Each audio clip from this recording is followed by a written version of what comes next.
Hi friends, இன்றைக்கி ஒரு lunch routine தான் பார்க்க போகிறீங்க. லஞ்சுக்கு என்ன குக் பண்ணோம் அப்படின்னு சொல்லிட்டு உருண்டை குழம்பு வைக்கலான்னு சொல்லிட்டு உருண்டை வந்து பாயில் பண்ணி வேக வச்சு எடுத்து வச்சுட்ருக்கேன். நெக்ஸ்ட்டு பீன்ஸ் வந்து கடலைப்பருப்பு போட்டு பொரியல் மாதிரி பண்ணலாம் அப்படின்னு சொல்லிட்டு குழம்புக்கு வந்து வதக்கிக்கிட்டு இருக்கேன். அதுக்கு வந்து சாம்பார் தூளும் மல்லித்தூளும் சேர்த்து செய்வோம். நீங்கள் எப்படி செய்வீங்கன்னு சொல்லிட்டு சொல்லுங்கள்.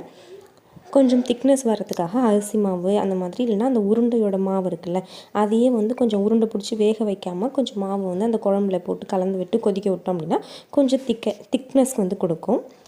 குழம்பு வந்து சூப்பராகவே இருக்கும். நெக்ஸ்ட் பார்த்திங்கன்னா நெக்ஸ்ட் டே ஒரு ஃபங்க்ஷனுக்கு வெளில போக வேண்டியதாக இருந்துச்சு. ஸோ சாரீ வந்து ப்ளீட் பண்ணி வச்சிடலாம் அப்படின்னு சொல்லிட்டு அது ரெடி பண்ணிகிட்ருந்தேன். அயர்ன் பண்ணிட்டோம் அப்படின்னா அந்த மடிப்பெல்லாம் ரொம்ப ஃப்ளாட்டாக இருக்கிற மாதிரி இருக்கும். ஸோ ஃப்ளாட்டாக இல்லாத மாதிரி எப்படி பண்ணலாம் அப்படின்னு சொல்லிட்டு இப்போ தான் உங்களோட ட்ரிக்ஸ்லாம் போட்டு கண்டுபிடிச்சிட்ருக்கேன்.